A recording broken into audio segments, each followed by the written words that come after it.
Magandang umaga. Welcome to Luminous. Ako po si Trixie Cruz-Angeles. Nasa Baguio po ako ngayon. So, ah, medyo unusual yung surroundings pa rin. Magandang tanghali sa lahat ng umaga pa pala, no? It's only 9 a.m. Magandang umaga sa lahat ng nakabang dito. Nilia, Buya, Sir Bobby Fajardo, Joel Carrascoso, JAT, My Munchkin, Rock and Roll, Atilis Vlogs, uh, Joel Carrascoso, Arlene Siran, Janet Ikeda, Giselle, Malasig Louis, Franklin Raz, R.K. Pawin, James Balawag Riquinho, Ben Rubion, Hushi Jr., he says, Ni hao, Maui, Dadaki, Angelic Angel, Alex Delisay, Jessie Viduya, Lovely Doro Maluna, Lucky Sprite, Frosty, Marise, Mauricio, Bayon Alcoseba, Joe Simply. Okay, magandang umaga. So, apparently both Inday Sara, Mayor of Davao City, and former Senator BongBong Marcos have set Philippine social media on fire because simply by meeting up in Cebu. Nung umpisa po, hindi natin, we were just really hoping, oh my gosh, what do I look like? We were really just hoping. So, Madam Inday starts the day by wearing a hoodie that says Sarah All 2022. Now, maraming speculation about what it means, but really, Sarah All is one of those groups na naghihikayat kay Mayor Inday na tumakbo, whether for president or vice president, although primarily for president. This is part of the Run, Sarah, Run movement. So wag naman tayo po mag-speculate na it means that she's doing this or that. It's a hoodie that was provided for by the Run, Sarah, Run people. Right? um, and then she of course she too much fanfare, people welcomed her to Cebu City, where she eventually met up with friends. It was a birthday party, and at that party was also of course former Senator Bongbong Marcos. So a lot of speculation has come out about this. And Mayor Inday, to be fair, had been posting, 'di ba, on her Facebook page. Hindi naman po siya. And this is what we like about her. She's pretty straightforward. So she says, yes, I confirm that I'm in Cebu City. Yes, I confirm that I met up or so Senator BBM. She explains the circumstances kung bakit siya nasa Cebu, the people she had met up with, and so on. She had talked with Senator Aimee as well as other local Cebu officials, not to mention our very own, very good friend, Mr. Mike Lopez, who is a common relative both of Mayor Sara and Senator Bongbong. So, uh, what everybody is wondering, oh, ano ba to? Ito na ba? And of course, a lot of people, are saying na sila na, game over.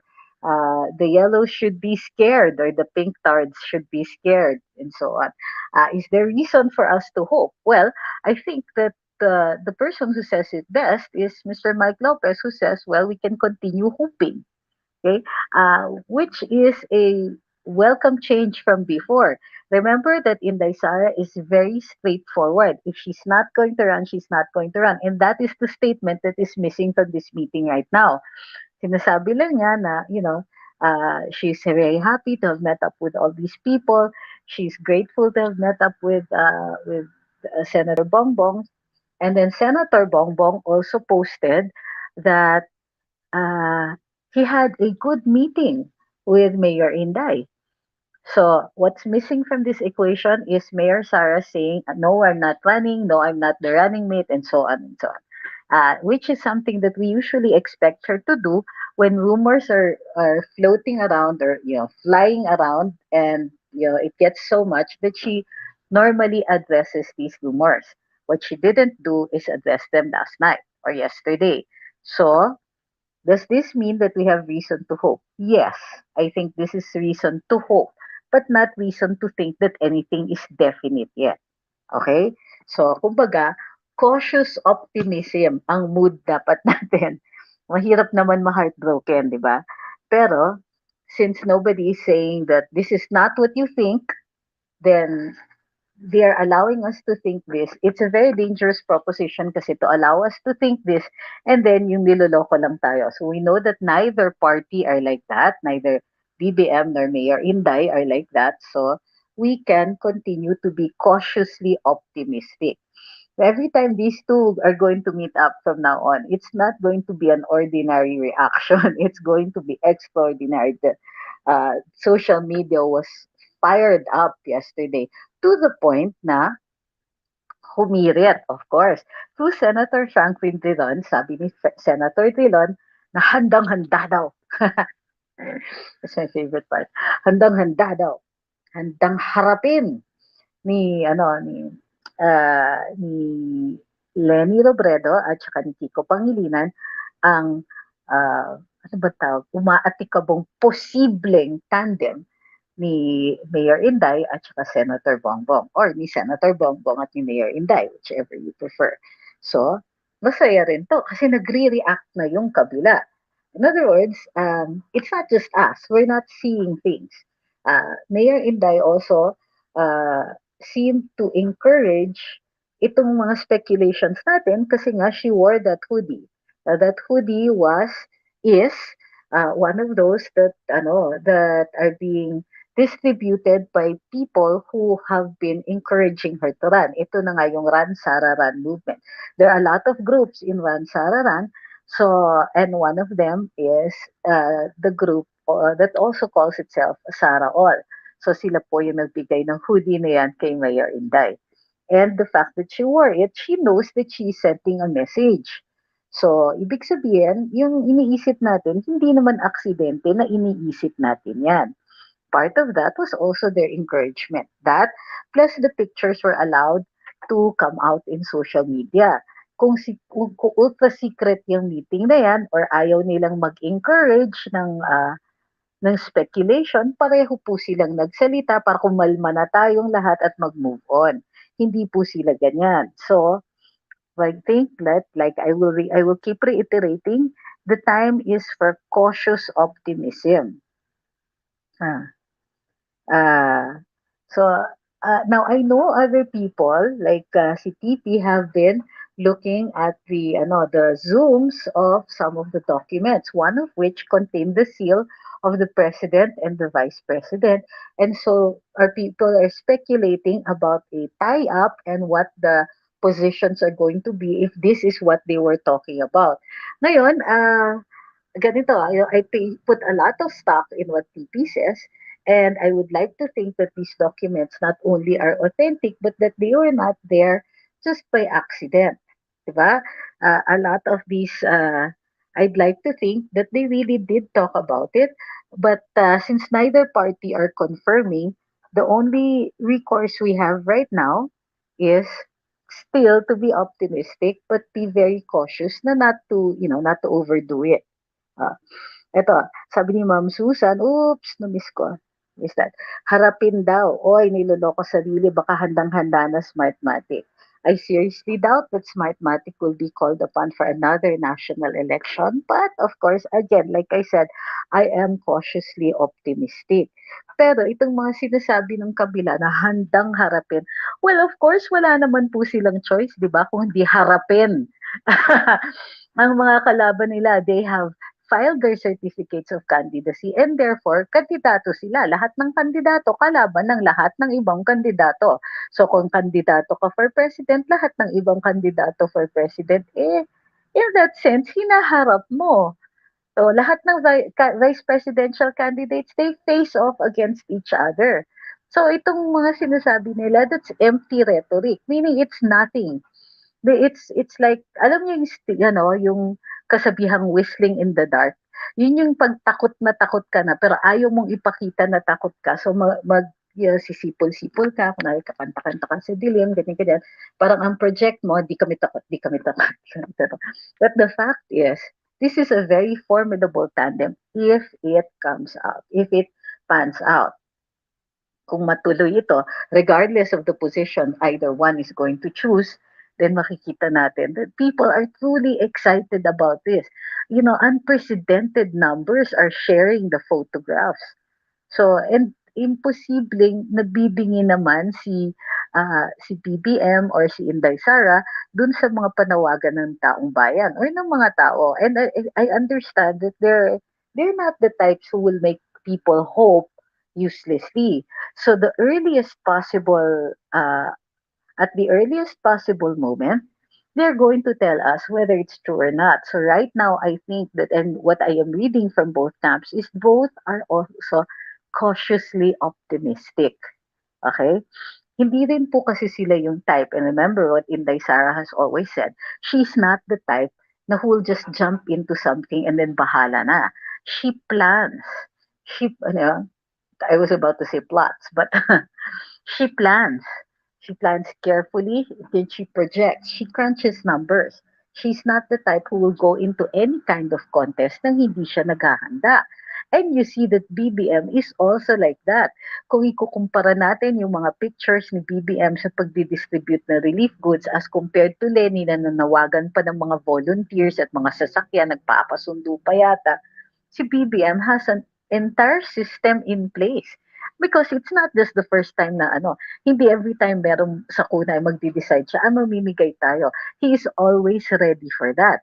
And we know that BBM had prepared for a national election, for a national position for a long time. It just took him a while to decide for what position.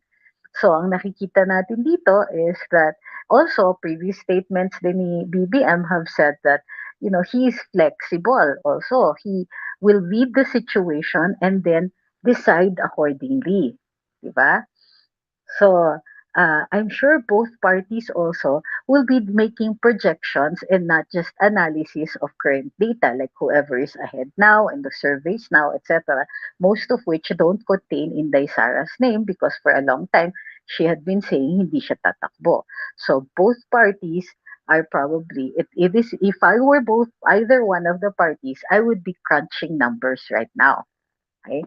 But the fact is that both parties are smiling and so on. Well, it might be because of a party, yeah, because it was a social situation and not exactly a meeting. And yun pa lang so far ang kino-confirm ni Mayor Inday is that this was a social event. They were happy to see each other. They had a chat and so on. So yung ibang mga news program, sinasabi nila, confirmed na nagkita sila, but it wasn't a meeting, which is very carefully crafted. It wasn't a meeting, yes, but they did talk. Okay, so let's wait for what happens in the next few uh, days. Okay, BBM is very much prepared for the presidential campaign, sabi ni Crespo. His campaign headquarters is state-of-the-art and has systems in place. In case tumakbo si Mayor Inday as VP, sinong possible niyang palitan? Would it be Bongo or someone else? Will Bato back up? I assume you mean back out. Once tumakbo na si BBM and Sara. Okay, this is still a long shot because like we said, we're still just cautiously optimistic about a possible tandem. Mayor Inday has already said that she is not running in PDP Laban and she will not lend them her life. Those are her words. So it's seriously doubtful that she will substitute for Senator Bongo as a vice presidential candidate. Okay? Um, if she goes in either vice president or as presidential candidate, she will probably substitute in any one of the groups that has endorsed her. Foremost of which is Lakas CMD. So there was a candidate who filed a certificate of candidacy for the presidential to be a presidential aspirant, and I understand there is also one for the vice president. So if ever may gagamitin siya, hindi po sa PDP laban and she will not supplant Senator Bongo. Maraming salamat kay Clevtan. Sabi niya, ano pong masasabi niyo sa sabi ng mga kakamping na wala daw talaga supporter si BBM at puro trolls dahil wala man lang daw kahit isang motorcade. Wow! Did they really say that? That's incredibly uninformed. Okay, that's incredibly uninformed. Wait, I'm looking for your comment para malagay ko dun sa post. Ayan. So let's start. Wala daw talagang supporter si BBM. I seriously don't consider this. Okay, sorry, erase. I don't consider this as a serious statement at all. What do you mean wala talagang supporter? Uh, he ran for the vice presidency in 2016 and got what? 14 million votes. Right? He ran for senator in previous occasions and he has consistently and persistently won. Okay? He was a local official, former governor of Ilocos Norte, and he has consolidated that following. Meron ngang tinatawag na loyalists, so Marcos loyalists, and he can count on that support. So it's not it doesn't seem to me as a very factual statement na wala daw talagang supporter si BBM. Yung sinasabi na puro trolls dahil wala man lang daw kahit isang motorcade is irrational and illogical. Just because there is no motorcade doesn't mean that there is no support. Just because he has defenders on social media doesn't mean those are trolls. Bakit ba? I mean, why is the presumption that somebody who says something in support of BBM is automatically a troll? Actually, baliktad dito yung nag-a-assert niyan. Kasi when you assert, you must prove. Kung ikaw ang nagsusulong na iyan ay totoo, kailangan patunayan mo. Otherwise, it's just an empty statement. So, dito din naman, yung sa bakit wala ni isang motorcade? Well, unang-una, pandemya ngayon. Pangalawa, choice nila yon how they're going to conduct a campaign. I'm not saying that motorcades are bad or good because many parties have had their own motorcades. But I think that on the part of BBM, who also has an advocacy for energy, it seems to me that they probably will not advocate for a motorcade, motorcade SSSS, so many of them. Possibly one or two later on in the campaign, but there are more efficient ways of campaigning. A motorcade actually is really just a show of force. So ang problema nga dito kay Madam Lenny, merong mga motorcade na nilabas, iilan lang naman pala sila with some people on social media overbloating the numbers from, a handful to 4,000, which, as we know, set the internet laughing. Okay, so that's what I have to say. I do not agree with the assertion of the what you call the kakampiks, because one, it's not proven, and two, it is illogical and irrational. Okay. I'm looking for the others. Thank you kay Chev. Sabi niya pang kape dahil maulan ngayon umaga. Oo nga, medyo maulan nga dito sa Baguio ngayon. Ah, makita sino yung isang nag-post. Ayun. Thank you kay Nathaniel Quintos for your super sticker. Ito, what I like is this response from Robert Walisan? Walisan. Sabi niya, hindi ako paid doll, ha? That's true. And at this point, I would like to narrate a story. No? There's been a pictures actually, going around social media of myself along with other bloggers together with BBM, or in another picture with BBM and his wife, Lisa. So, and people are calling us fools for having our picture taken with BBM, or because we blog or we talk about him and we don't talk about him in disparaging terms. Okay, ganun na lang natin ilagay. Sometimes we do post positive statements about him, but does that qualify us as fools? Now, it had been very, how do you call this? I've been receiving, along with other people, some very angry statements from people who are still angry over the Marcos regime, President Ferdinand Marcos's regime. And in the, ngayon, yung current sagutan is that we almost always answer that, why do you want the sins of the father visited on the son? So now people are saying, no, I don't want the BBM to pay the sins of his father, but I just want him to acknowledge his father's regime, that martial law was wrong, and so on at the time. And for me, no, no, no, no, no, you don't get to do that. You don't. Kasi yung unang sinasabi ninyo, ano, uh, ano, pagka naging presidente si BBM, babalik ang martial law, babalik ang karahasan, and all that. Because what you're saying is that he will continue whatever his father began. And again, irrational. And then some people are saying the father was bad, therefore the son is bad. Again, irrational and illogical. Diba? Those are two different people. These are different times. Hindi na nagsusulong, and never naman nagsulong si BBM ng mga polisiya ukol dito sa martial law. He has never been in a position to do so, and most of his advocacies lie in things like energy, lately, internet, telecommunications, and agriculture. So even the comparisons are no longer based on any factual consideration. So for the moment, yung sinasabi ngayon, so they have to change. Hindi. I wasn't asking him to pay for it. I was just asking him to acknowledge it. Teka muna, why? Is BPM's acknowledgement important to you? 'Di ba? Why do you want to force him into an opinion that he doesn't have? Of course, he had a different perspective. Anak siya ni Ferdinand Marcos. Of course, his perspective was always from the Malacanang point of view, from the point of view of government, from the point of view of that administration. And so now you want him to acknowledge your narrative, which for me is unfair. Why? Has anybody, and then pagka merong ibang tao na nagnanarrate ng kanilang sariling experience which does not go in favor of their narrative, kailangan yung taong nagdi-disagree ay susang-ayon dun sa kanilang point of view. I think that everybody here sees the lack of logic in that. What we want is discourse.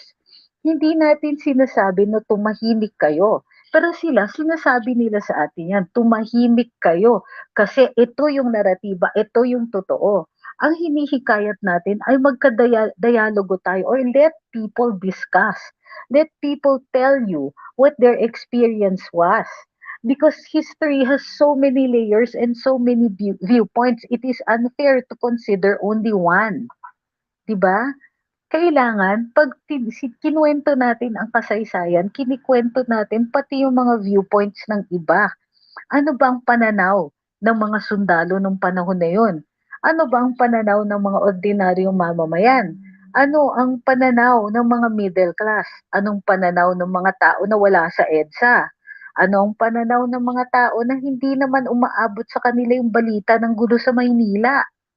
So, para sa akin, yung sinasabi nilang BBM must acknowledge is unfair, because in turn, ano naman ang kanilang gagawin? Kayo ba i-acknowledge ninyo na may mga punto de vista na hindi katulad ng sa inyo? Hindi ba dapat ang hinihikayat natin dito is more speech, more dialogue? Pero ang hinihikayat nila ay pilitin ang isang tao na mag-express ng viewpoint na hindi naman kanya. Actually, they're not just doing it to BBM, they're doing it to all of us. Okay? Thank you very much, Robert Walisan. That really started us off on a different trajectory.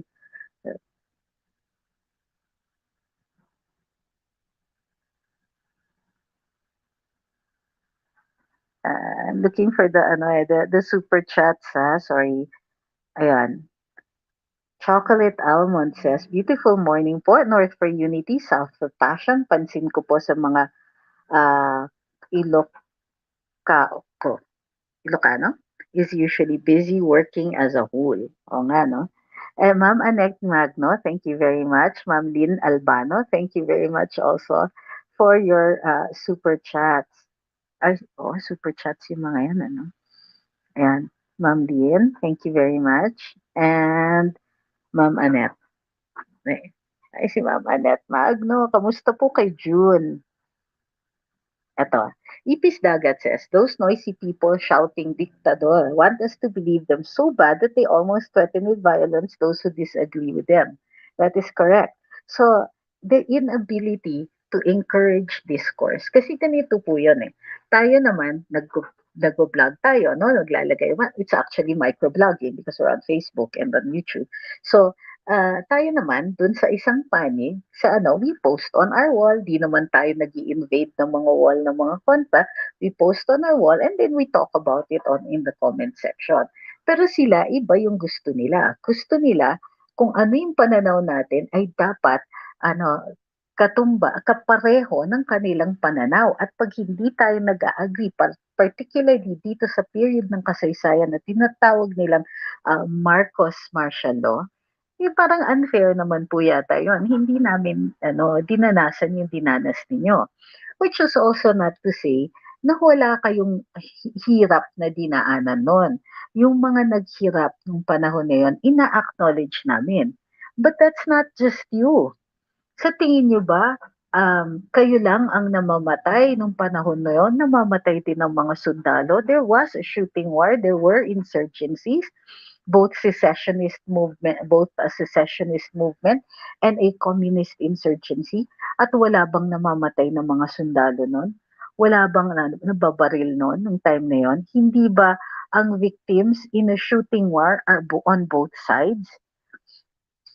Ngayon ang sinasabi ninyo yung mga namatay na civilian lang ang mga victims, that's unfair, 'di ba? You don't take into consideration and in fact you don't acknowledge that there was another side. You don't acknowledge the reasons for the declaration of martial law. In fact, in spite of the fact na napatunayan na hindi yung mga komunista o ang mga komunista ang nagbomba ng Plaza Miranda, bakit parang tila hindi ina-acknowledge naman ng kabila ang mga ito? So it goes both ways. If you want those who, those who are on the other side, on the side of government at the time, to acknowledge something, you're going to have to do something as well. Diba? Pero para sa akin, walang pilitan. The answer to all of this is discourse. Pag-usapan, isulat, aralin, and ultimately we will come to a decision. Whether it is a decision to continue believing the way we do, or believing in your aspect of it, or in some other way to modify our thinking. That's how to do it. You don't force people into acknowledging something that that person might not even understand or believe. Diba? Hindi fair.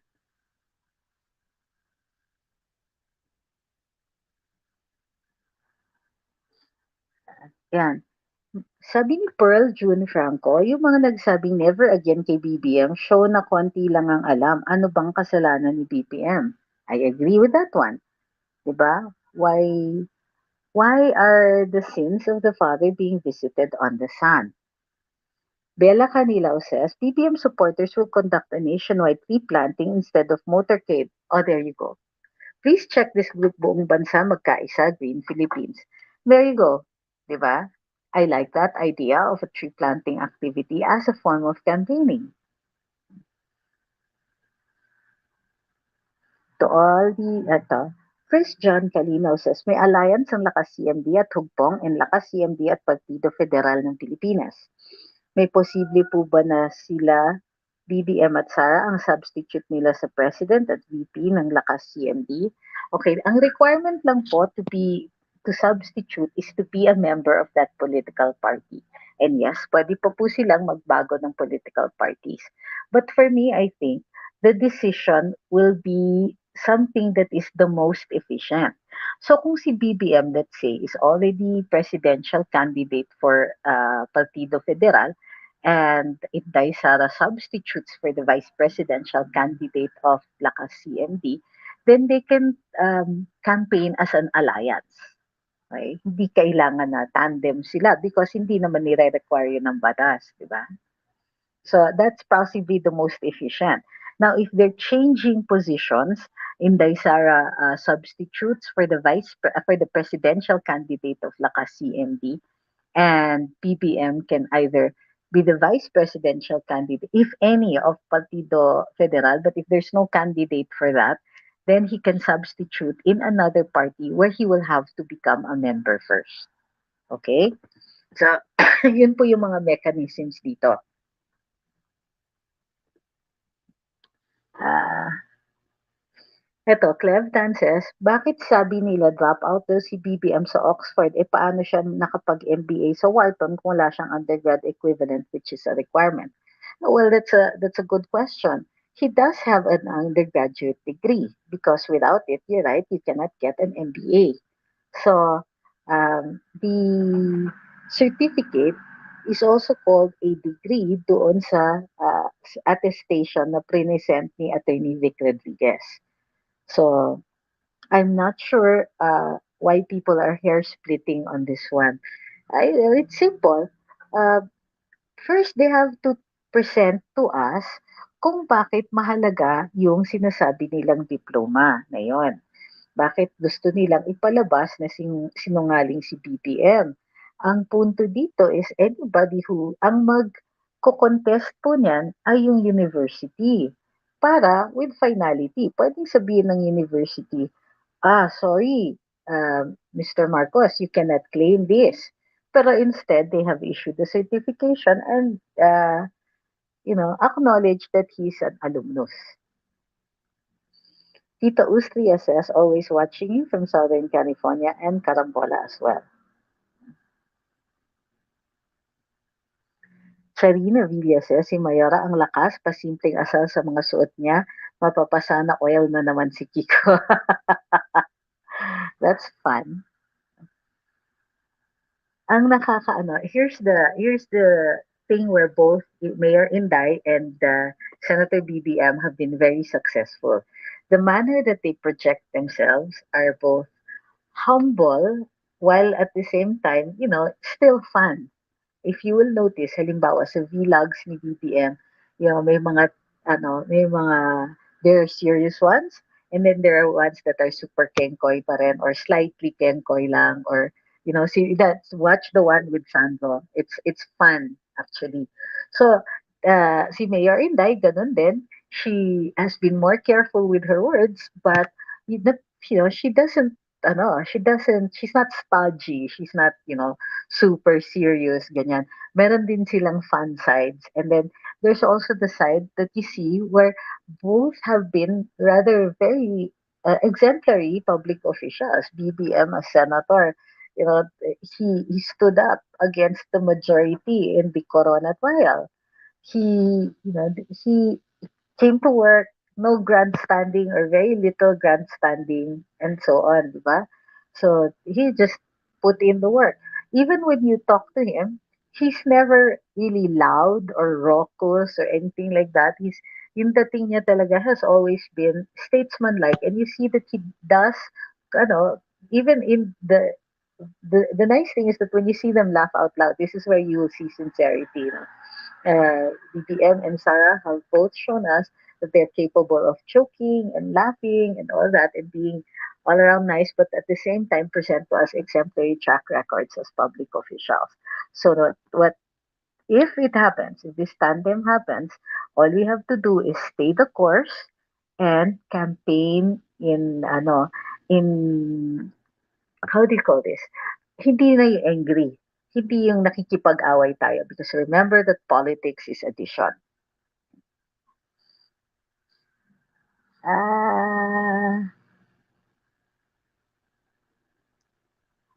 nasaan na yung yung kay Johnny. I can't find it. Johnny Abasola Jr. says, Happy Sunday. What is your insight about Mayor Sara's latest, though to seriously consider run as VP after rounds of meeting with BBM? Will Kusi-led PDP drop endorsement to Bato and go?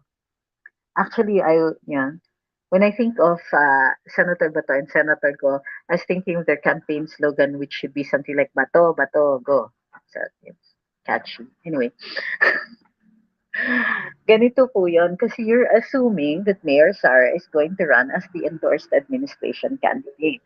Now, Mayor Sara is not PDP laban, so you have to separate those two. Pati yung pag-i-endorso halimbawa ng ating Pangulo para kay Senator Bongo, and I assume that for Senator Bato as well, it's because the President is a party man. He is PDP laban, and so he can only endorse his party mates unless he's going to another party, enters into a coalition with other parties. So, you really have to stop considering that that Senator Bongo and Senator Bato are part of this equation of Inday Sara and Senator BBM. Diba? Hindi po you'll have to separate those two because they're different parties. And while it is true, they are factors to be considered dito sa campaign, it doesn't mean that just because Madam Inday, Mayor Sara, is going to run, it means na kailangan may reaction on the part of PDP Laban, reaction in the sense that somebody has to drop out or somebody has to slide down and so on. They're totally two different parties. They're separate parties, and Mayor Inday has made it clear that she's not associated with PDP Laban. So hindi talaga dapat kino-consider 'yon. PDP Laban will make a decision not based on simply on Inday Sara's actions as though it were a mandate, as though they have to do this. PDP Laban can just go on and and continue campaigning with Senator Bato as a presidential aspirant and Senator Bongo as the vice presidential candidate. Uh, there doesn't have to be a reaction. Remember this, because those are two different parties. Those are two different interests altogether. Mayor Inday is not necessarily the administration candidate. We have to accept that. She could be, but it's also possible that she isn't. Diba? Hope Brian Agudo says, magandang umaga, BBM3 for unity daw po campaign natin instead of caravan. Oh, very nice. I like that. Diday Manikan says, for me, a BBM Sarah Tandem is a great one. Sarah is still young and will have a great chance to learn more together with BBM to be a great presidential candidate in 2028. For me, kasi, the positions are still matters of speculation. When they have finally declared, we will explain why this is a good or a bad one. Di ba? But I like I like the how do you call this? The educated guesses that are coming out. Thank you, Win, for your super sticker. The setting is brilliant. Both don't need to meet somewhere in their comfort zones. Means that Bong has north and south for Sarah. They have to meet in the middle. Cebu is the best place. Okay, guys, please don't naman advertise here. Okay, but I agree with your comment that that how do you call this? Uh, wait, all right. I agree with your comment that this was very symbolic. Bongbong coming from the north, Sarah coming from the south, and both meeting up in Cebu. It is actually a unifying statement, diba? An acknowledgement that they are coming together to form a powerful team that is inclusive. Uh, they didn't meet in the north, they didn't meet in the south, they met in the Visayas, where both have ties, by the way. Bongbong's mother, of course, Melda Marcos, comes from Tacloban, and Sara Duterte has roots in both Cebu and Bohol, diba, on her father's side.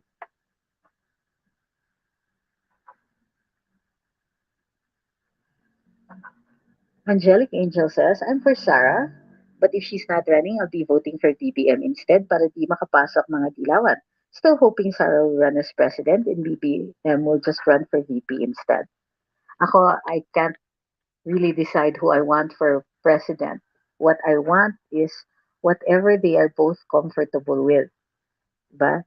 Hindi naman maganda yung pipilitin natin sila into positions that they don't really like to be in. For me, their um, preferences will come first. Pwede din maging option ng PDP na mag-withdraw si Bato at Go at create an alliance with Partido Federal at lakas CMD at suportahan ng BBM Sara. There's that, yes. But like I keep saying, is that, yun nga, they don't have to. They can. Okay? Don't think that this is something that they have to do. May tanong ako, since nag-base po si Lenny sa pagtakbo ni BBM at malinaw na isa sa mga dahilan niya po ay kaya siya tumakbo dahil ayaw niya maupo makabalik ang Marcos, since po may issue na sa Smartmatic last 2016, hindi kaya po na retaining module sa Smartmatic sa name ni Lenny at BPM, no, they have to erase all of that. I'm referring po sa possible na dayaan uli ang boboto kay BBM maipapasok sa name ni Lenny. Maraming salamat po. Okay, that's a tough one. Okay.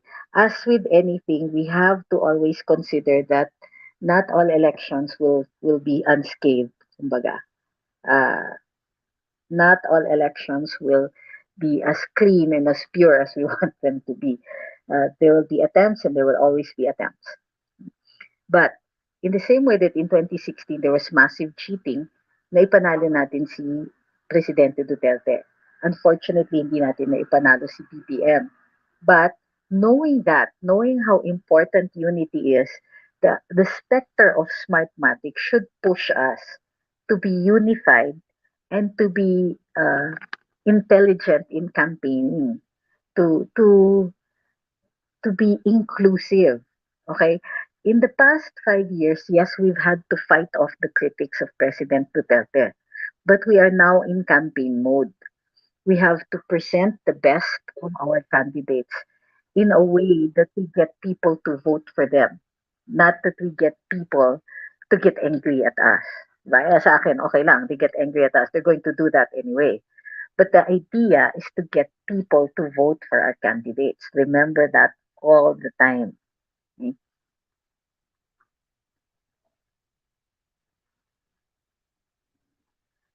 Correct, wag niyo pansinin si Cayetano. Okay, alright. Ah, either po BBM Duterte or Duterte BBM as long as silang mamumuno sa bansa natin. For me kasi it is critical for us to be, to remember that we are supportive of them both. For all this time kasi that we want this tandem to happen. But we also want this tandem to happen in such a way that the two can work together well as for those of us who may not completely agree with each other. Once the election has been won, we can go back. We can have again what we call critical collaboration.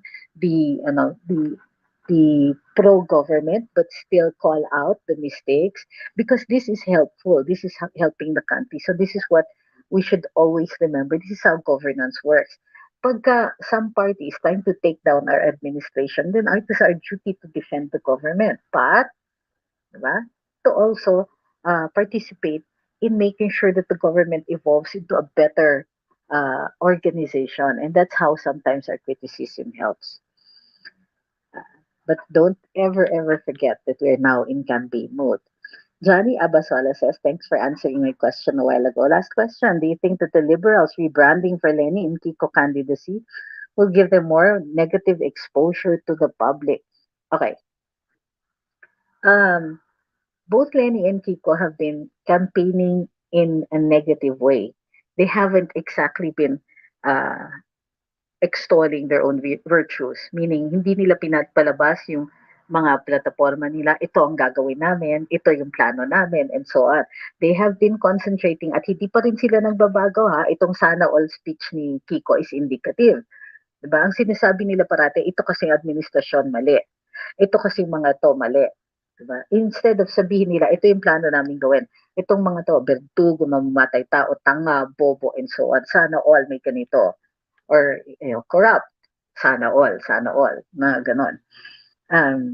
They have not exactly been, it isn't so much the rebranding that is the problem here. Kasi para sa atin, it's the same banana. Diba? Different peel. But what they have been failing to do is presenting a program, presenting an alternative, presenting plans. Di ba? Wala silang ganon. Naninira lang sila. Hanggang ngayon, naninira pa rin lang sila. And we called this out over a month ago. Sinabi na namin sa Luminous, wala silang plataforma, paninira lang. Whereas BBM got the advantage by presenting things like he wants to concentrate on agriculture, telecoms, and so on. Diba? These things, the nice thing I like about BBM is that he has the same, he may be, a politician, he's rich, he's lived a very different life from ours. Pero alam pa rin niya yung mga tinatawag natin na visceral issues, things like food, internet. These things, they matter to us, water. and so on, public utilities, all of these, they matter to us, and I'm so glad to hear that he's talking about them. Diba? Thank you kay Roel Costello. He said, Happy Sunday. Vinmar says, yung sinasabi ng mga pink, shaken daw si BBM sa pa-motorcade ni Lenny, kaya sila nag-emergency meeting sa Cebu ni Inday. That is ridiculous. Really shouldn't be, hindi dapat natin pinapansin yung mga ganyan. Gayon pa man, since pinansin na natin, it is irrational and illogical. And it has no basis whatsoever in fact. Ito, sabi ni Sheila Dabuet, no matter how many times they rebrand Lenny or Kiko, it will be difficult to sway people their way. BBM Sara posts will make the ground shake. Actually, BBM and Sara make the ground shake. Di ba? O sabihin yung hindi kayo nayanig, kahit ako, hindi, hanggang ngayon di pa rin ako makahinga. But I like that, that they're talking. So yun yung parang yun ang message nila sa atin, nag-uusap kami. Hindi pa tapos ang lahat. They have until November 15 to be included in the ballot, whatever it is they're endorsing for each other. So, in the meantime, di rin ako makahinga.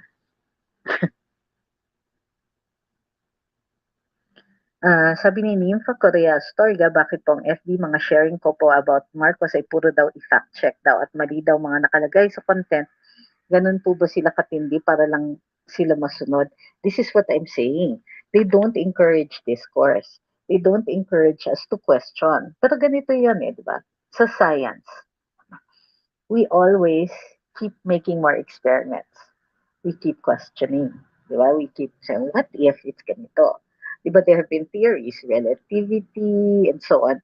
And a lot of other theories of how the universe works have been presented and then later on debunked. We don't insist in science to stick to just one. We always question something. Um, what they don't want us to do is do exactly the same thing, to question it. Samantalang ito nga turo yan sa amin sa UP ha, o kung kayo masasaktan. Our professors in UP Law have always taught us, question everything. Just because it's a Supreme Court ruling doesn't mean that it's cast in stone. It can be overruled. You can present a better argument, a new argument. The circumstances might have changed, and so on. And so the law is always interpreted or reinterpreted to admit new theories or to admit the changing times. In cases of history, in kasaysayan, kailangan binabago din natin yung ating pananaw or ang ating kaalaman tungkol sa kasaysayan base dun sa mga bagong kaalaman. Unfortunately, yun po ang pinipigil ng kabila. Now, what can we do to stop this how do you call this movement against a better study of history or more discussions about history? Well, yung mga sinishare po ninyo, kailangan ilagay niyo siguro kung ano yung basehan ninyo. So, indicate niyo bakit niyo sinasabi ganito. Sinong scholar ang nagsabi niyan? Sinong sumulat ang nagsabi niyan? Meron bang nag-appear na ba yan sa ibang research? So kapag supported po yung statements natin, then it is easier to defend and harder to take down. Yun nga lang, they don't yet recognize yung mga emerging theories, yung mga ganun. Naaway pa tayo. Ako chill lang at yung fix until November 15, sabi ni Lebonel. Palar-palar. Isa Ishida, lagi na lang restricted ang account ni MJ at Christian. Nakakalungkot. Bakit hindi kayo nalulungkot? Restricted ng matagal. Sa amin pa nga indefinite ang restrictions. Wala namang sa inyo nag-react. Ganito po yun. It's part of the dangers of what we go through on social media, lalo-lalo na itong election. Pero nagtatampo ko sa inyo, bakit nobody ever says, kawawa naman ang Luminous na restrict since November. Pag si BBM at Sara manalo, mas lalong uunlad ang bansa natin kasi magka-tandem sila at magkaibigan at walang kukontra na vice presidente, hindi kagaya ni Lenny. That's actually a solid theory. Diba? Yung pag kontrapartido masyado, then the vice president has an interest in the succession. So, may interest siyang matanggal yung presidente, like in the case of Lenny.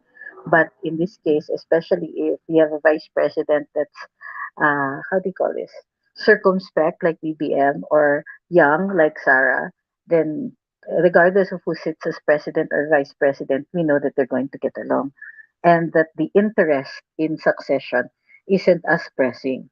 Yeah. Mm. Sabi ni Violi, ay restricted pala Luminous. Nobyembre pa po, matagal na po namin in-announce. Partida yan ha. BBM lakas pabuhat sa mga Duterte ML. Ka na lang BBM. Sarah Olian at BBM. Ano daw? I'm sorry sir, but I disagree. Bogstaro ha sir? I sent a super sticker. Thank you very much. If BBM Sara wins, imagine anong maiisip ng opposition. Will they still call for BBM to be removed from office knowing that Sara will be the replacement? Ha! 18 years of continuity. I hope that Kong Mike Defensor should tackle the abuses of FBEPH and its fact-checkers immediately right before the campaign period. Mahirap na baka isang araw kahit banggitin ng BBM automatic ban. Yeah, I agree with your sentiment.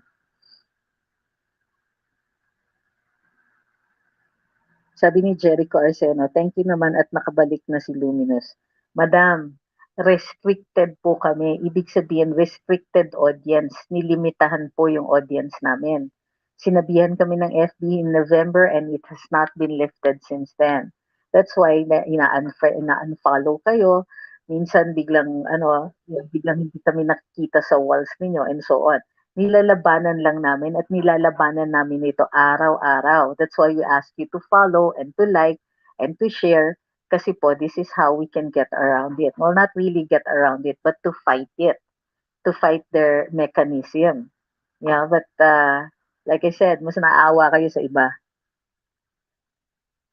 Sabi ni John Michael Maulit, shout out po sa KNCH Batch 2001. Eto, please be aware, Yellow can do sacrifices just to grab power, even sacrifice themselves. Now, I think that they're just very good at taking advantage of certain circumstances. Ah, nag-uusap kami ni Mama, sabi ni Kay. Sabi niya kapag nanalo si Lenny, natatakot ako para sa future ng mga apo ko.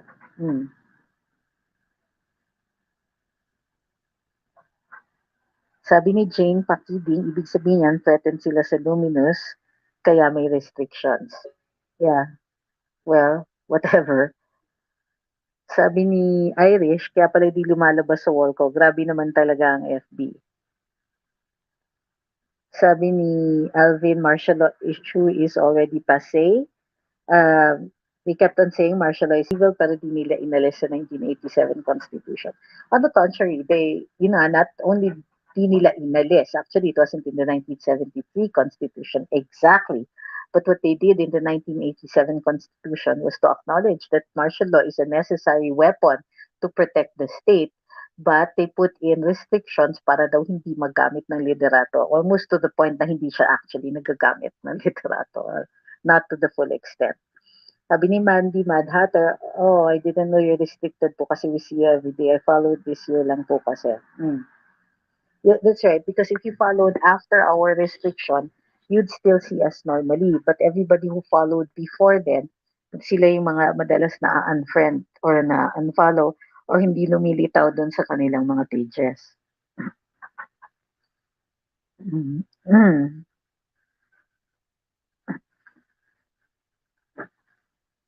Malakas maka-fact check ang Rappler sarili nilang mga pahayag puro fake news sablay. Yun na nga, it's something that we have to figure out how to, what to do for now. Hindi pa tayo sure. One way I figured out is that we really have to have a kind of social media that's purely run by the Philippine government for us, the way that China has done theirs. Diba? Sabi ni Sir Francis Carandang, we need a very good VP just to break the line of clowns that occupy the office, including a fake one. Ayun. Diba? Ah, Ina Torres says, or Tony Torres says, maganda talagang tandem, sina BBM for president, Sara for VP, or the other way around. After their 6-year term, Sara naman ang presidente, Bato de la Rosa for VP, or kahit sino sa kanya after their term with VP, with BBM, tama lang malaki na anak ni Mayor Sara. Hmm. You know that I went to law school when my kids were school age.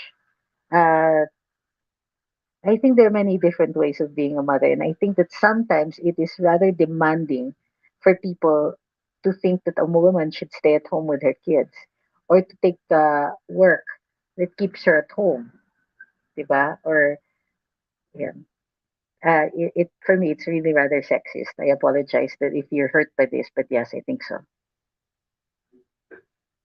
So I have to remove the I have to block the spammers.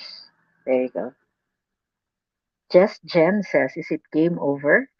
Um, we don't know yet. Like I said, what we're advocating here is more like cautious optimism.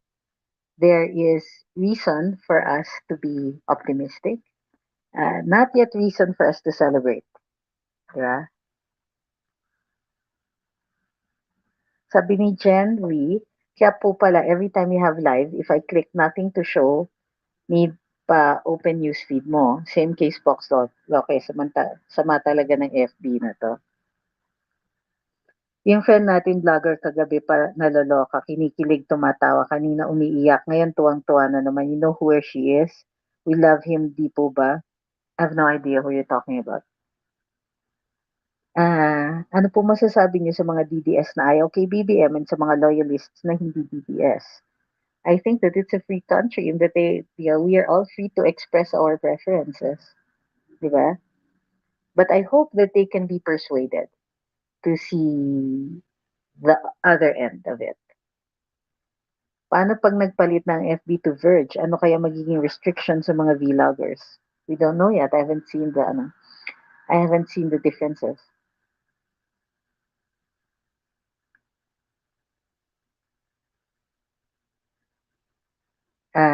Kung matutuloy ang BBM Sara, wag na tayong mag-eleksyon. Diretso ng proclamation. Charot. Thank you kay Sir Francis Cayetano. Sabi niya, Sara for VP will protect the BBM presidency. Can't wait for the Pinklawan to win again for another 6 years. Talunan na sila din. Sila pa din tama. Good one.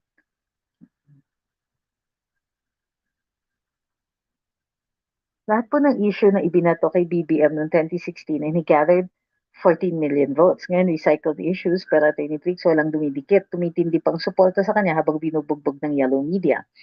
Dahil para sa Pilipino, ang kasalukuyang issue ay dapat pagtuunan. Paano iahon ng ating bansa? This is a very good opinion. Salamat po sa vloggers dahil you have the credentials, the media to explain issues.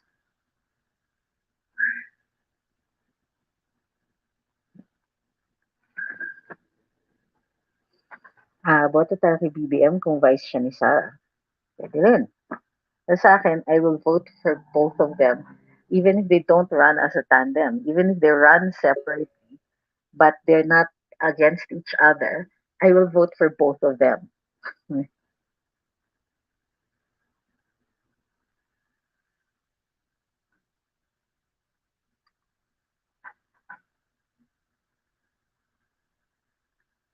Guys, mapasensya ako about people advertising on my wall, but don't push it. Jeb Chavez says, thank you for your valuable time po. All the best for Luminous. Talaga? Naaalala niyo lang kami pagka never mind.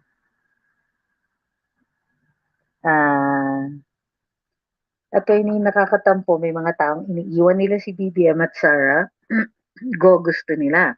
Tapos gusto nila supportan sila ng loyalista samantalang hindi naman nila isinasama ni BBM. Ay, sorry po. Okay, well, ganito po yun, ano? Like I said, as much as possible, we're trying to hang together. The administration isn't helping us by fielding so many candidates na lahat naman yun. Ang basa natin is administration or pro-Duterte, if not pro-government or pro-Duterte administration because those are separate things, di ba? We're supposed to be free to determine who we want to be our leaders. As individuals, we have the right to vote. So, naiintindihan ko yung tampo ninyo, pero kung hindi naman po kayo persuaded, why don't we also try to persuade them? Huwag lang po tayo mag-aaway. 'Di ba? Yun lang ang ano, ang gusto natin sana.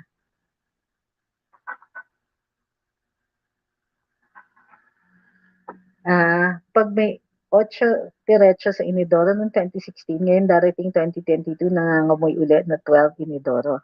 Actually, hindi lang 12 dapat kasi nga ang hikayat ng ating Pangulo is puro ano, we have to cast around for newer faces to put in the Senate. 'Di ba? Hindi lang yung mga maiinidoro yung mga nandun sa kabilang parlor, pero pati yung mga twapong mga nagre-return of the comeback, ay sana wag na natin pabalikin. Hindi naman sila nakatulong eh, or hindi sila nakatulong enough.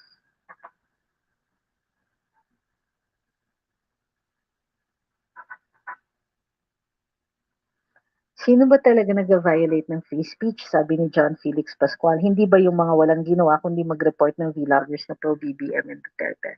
Okay. Uh, you're right. It prevents free speech.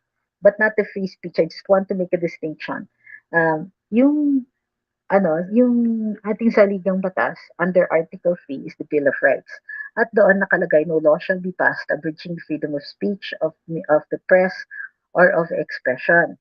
So, ang hikayat ng ating saligang batas is against government creating rules or situations na hindi tayo tuluyan nakakapag-express ng ating, hindi tayo nakaka-exercise ng ating kalayaan magpahayag o magsalita. Yung sinasabi natin na nag-violate ng free speech in the private capacity means that these people are preventing free discourse. But it is not something that we can ask the government to stop doing or to do, diba, in accordance with the Constitution. If we're going to attack yung itong mga repressions na binibigay ng kabilang parlor, then we have to think of a more creative way. In other words, for instance, question Facebook based on their contractual obligation to us and the fact that fact checkers have no contractual obligation with us and so on. So I just wanted to make that distinction. James, BBM is on top because Sarah is not there. Sabi ni Lenny Fermin. Well, that's an interesting observation. It's also true. So the numbers might change if Sarah is back in the equation, but it also might not because the positions will be different. So we really have to see. Your speculation isn't that healthy. Eh? Parang asukal yan eh. It seems like we're talking about something intelligent, but actually there's no basis yet. Being a loyalist or DDS means you have a high standard for leader. So those extreme loyalists or extreme DDS won't unite this election in case Sarah won't run.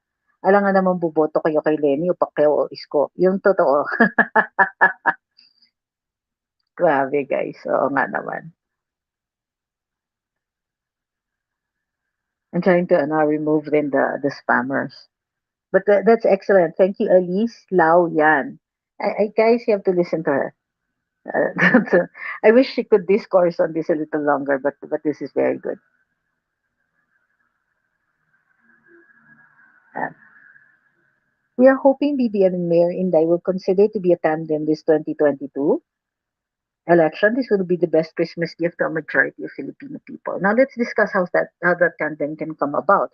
It can be with both running as president, both joining one single party, or it can also be that they remain in their parties in the respective positions as long as hindi sila magkalaban and that they campaign as something like a coalition or an alliance. So, don't expect na magkakatawiran din ng partido dito, although I think that some of them might consider that to make the situation for a more expedient arrangement. But it's not necessary na kailangan magkaisang partido lang sila. Due to restrictions din po ba nawawala yun? Become a supporter option ng page? Yeah. In the case of Luminous, dahil may restrictions kami, hindi kami makapag-membership and things like that, hindi fully ma-monetize yung page namin. That's why we encourage people to subscribe to our YouTube channel. Kasi nga, yung restrictions ng FB, hindi nila nililift. And we're the only page that has been restricted viewing for since November. Mag 1 year na kami. Restricted pa rin. Di ba?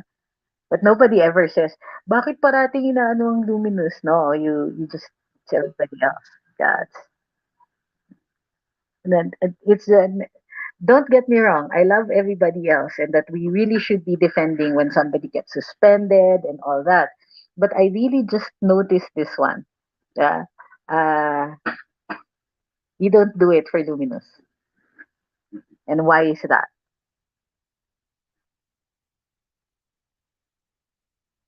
Sabi ni Vicente Fernandez, we will continue to follow Luminous to like and share and fight for its return, where we can affix our signatures in protest to this.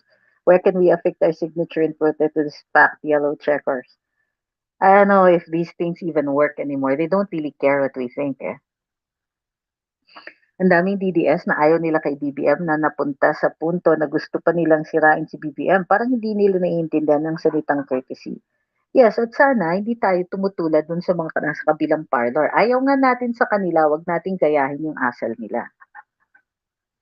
Ito, sabi ni Joanne Bustillo, nag-trending sa Twitter ang Sarah All 2022. Ha, takot na ang kabilang parlor. I like that one.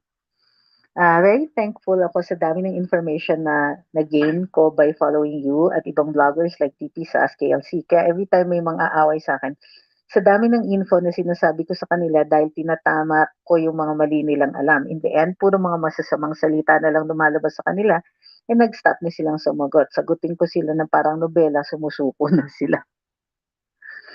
Ay, nako.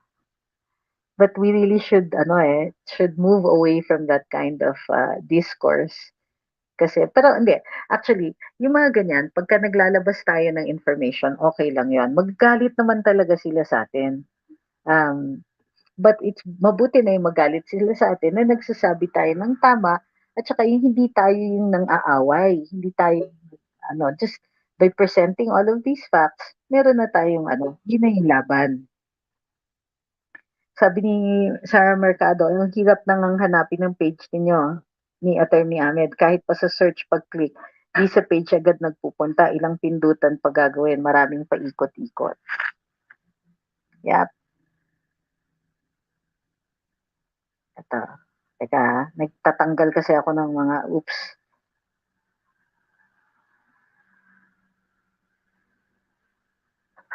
Ito, Chito Arellano says, base sa naoobserban ko sa mga post sa FB ng mga close kay Sarah at BBM. BBM for President and Sarah for VP. Hindi po. But I think it's because Sarah hasn't been declaring. Eh. So, let's see.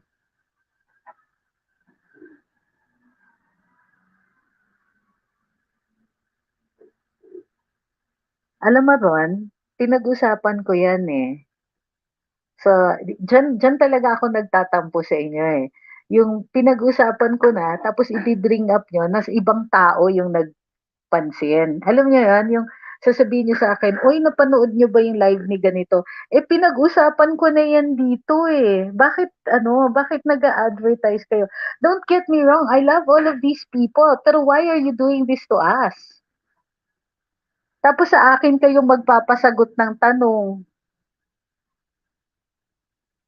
Kaya pala nagtataka ako, kailangan ko pang puntahan ang page mo daily to check if may live ka po. Kainis yung mga pakana ng FB. Sana may ibang platform na kakalaban sa FB at doon na lang tayo lumipat at magsama-sama. Well, salamat. Pero, yun na eh.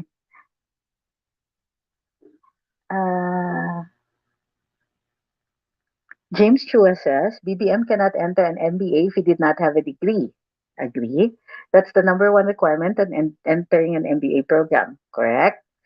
Or he is exempted. So kung exempted siya, that only shows na napakatalino niya, which is both bad for the Dilawats.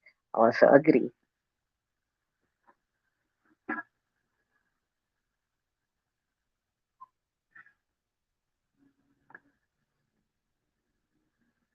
Geoff Bugarin says, I apologize. I am late. I don't know if you discussed about the Rappler misinfo about PNR. Strongly agree with your point. Actually, that's a repost from, if I'm not mistaken, 2019. it was called to our attention. That's why we interviewed GM June Magno on Carambola and on Tambayan about yung mga sinilalabas nitong Rappler. Supposedly that PNR trains weren't running on time or were getting cancelled. It's not true. Hindi po nagka-cancel. Wala pong available trains noon.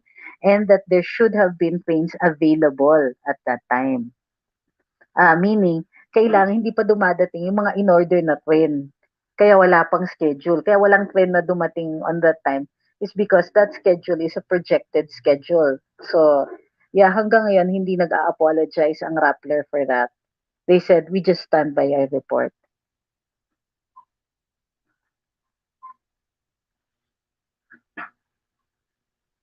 Hmm.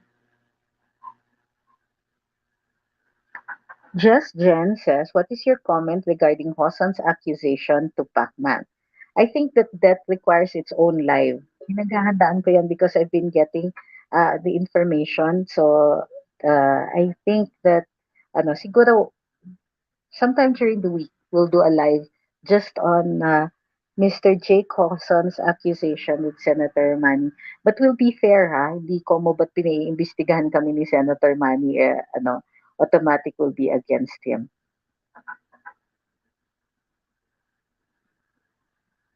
Sa aking opinyon, mahirap uusad ang bansa natin hanggat hindi masugpon si PPNPA, NDF at Kamatayan Black. Pasalamat na lang tayo na umpisa na ni Tatay Dig. Sana magtuloy-tuloy to BBM at Sara Tandem. Actually, that's an important question that we should be asking all of our candidates, di ba? Lahat ng kandidato, kailangan meron silang programa tungkol dito sa insurgencies at saka secessionist movements. So, because these are crimes, diba? So this is a peace and order situation or peace and order issue na dapat sinasagot ng kabilang panig pero hindi naman po nila ginagawa. We are presupposing that BBM and Sara will have their own agenda for peace and order, which includes the addressing the NPA issue. We know that Sara will because yeah, natural beneficiary ang Davao dyan eh. Ay, Daniel Bello says, any update po sa election protest kay BongBong Marcos? Good afternoon from Canberra, Australia. Wala pa po. Right now, it's still on appeal with the Supreme Court.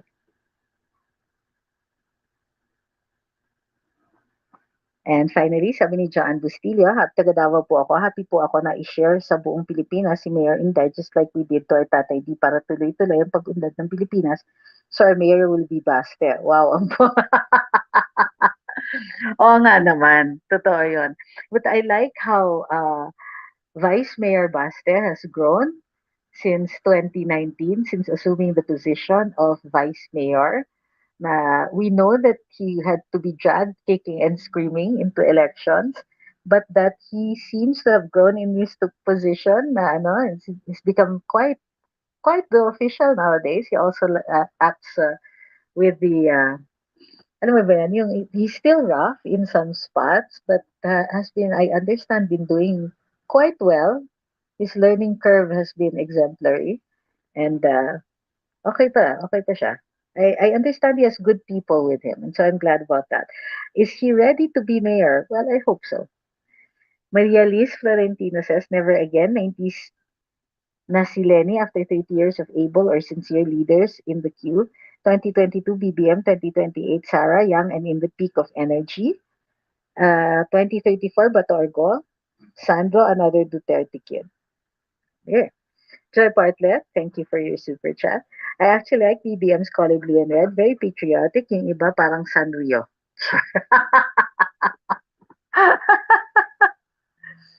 um, okay, so to recap, uh, of course, the internet is shocked, or at least Philippine social media has been shaking, fortunately not with laughter, but with excitement over the meeting of BBM and Sara in Cebu. The North meets the South in the in the Visayas, making this a message of unity between the two forces, diba? Both of whom have ties in the Visayas.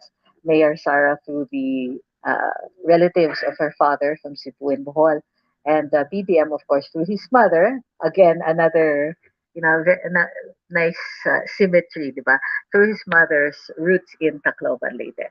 Uh, and they have not made any announcement kung ano yung pinag-usapan nila.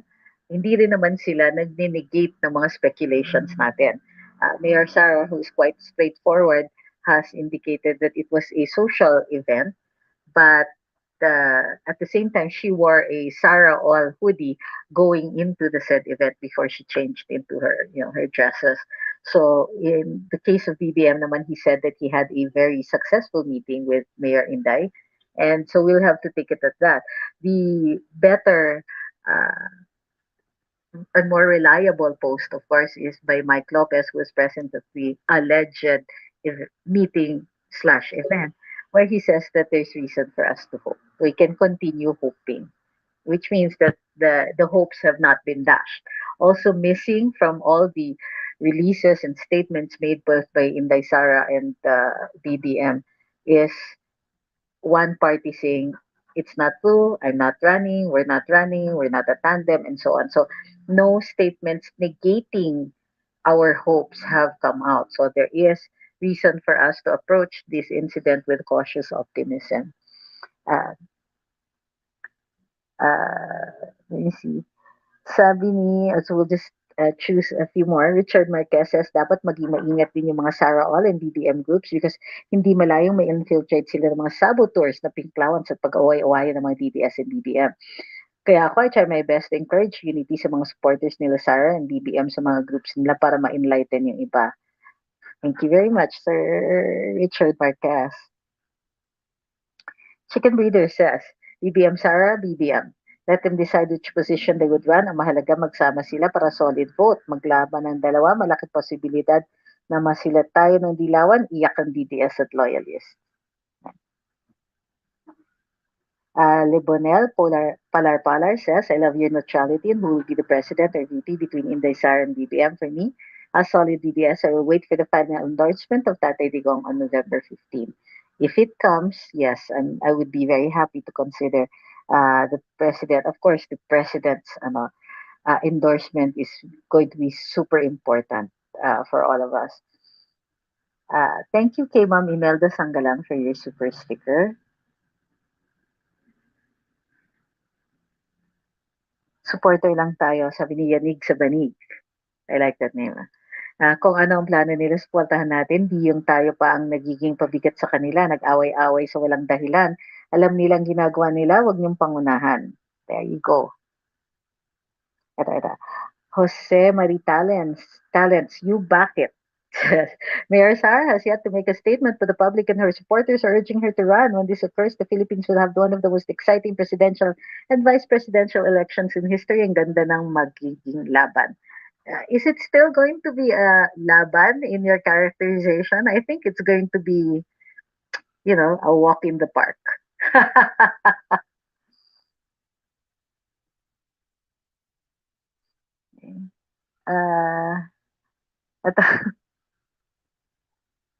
Come to think of it, ang ka-meeting ni Mayor Inday lahat naka-red. Something exciting. Excited much for November 15. But you know what? I wouldn't be surprised that if they have good news for us, they might announce it even before November 15. Who knows? Kasi masyadong, you know that Inday is not, she likes to break tradition. Diba? So does Duterte. It's a Duterte trait. So it might be that we might have to wait for November 15. They might choose another symbolic date, diba? Because look, the meeting in Cebu is already so symbolic. The North meets the South in the middle, diba? The North remembers, the South pays its debts. Loko lang. Now I can't think of anything for the South yet, but the North definitely remembers. So I don't think it's going to be an exciting challenge anymore to everybody else who's going up against a BBM Sara or Sara BBM tandem, diba?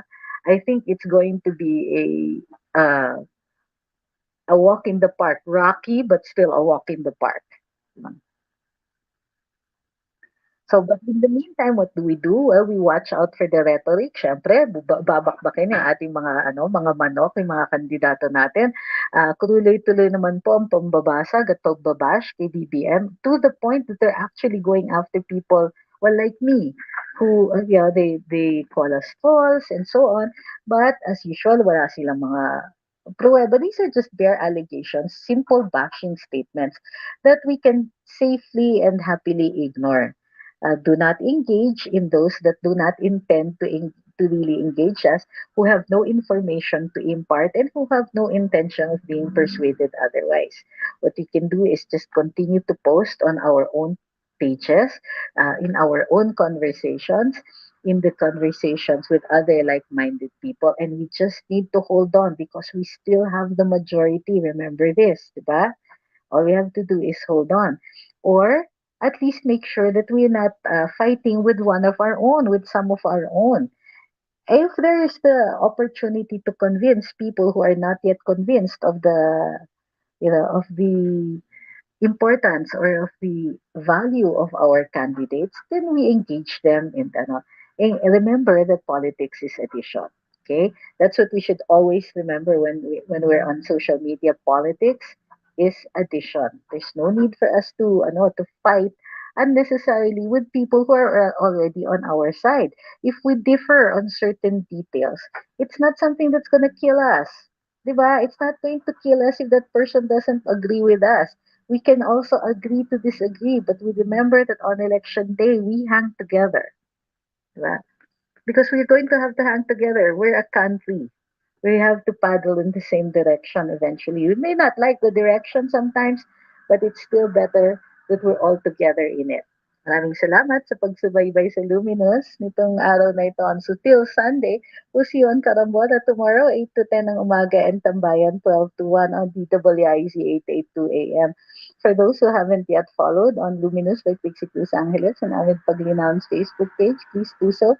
If you're already following, please check if you're still following and share the page. Uh, I will encourage everybody to create accounts in YouTube and subscribe to Luminous as well.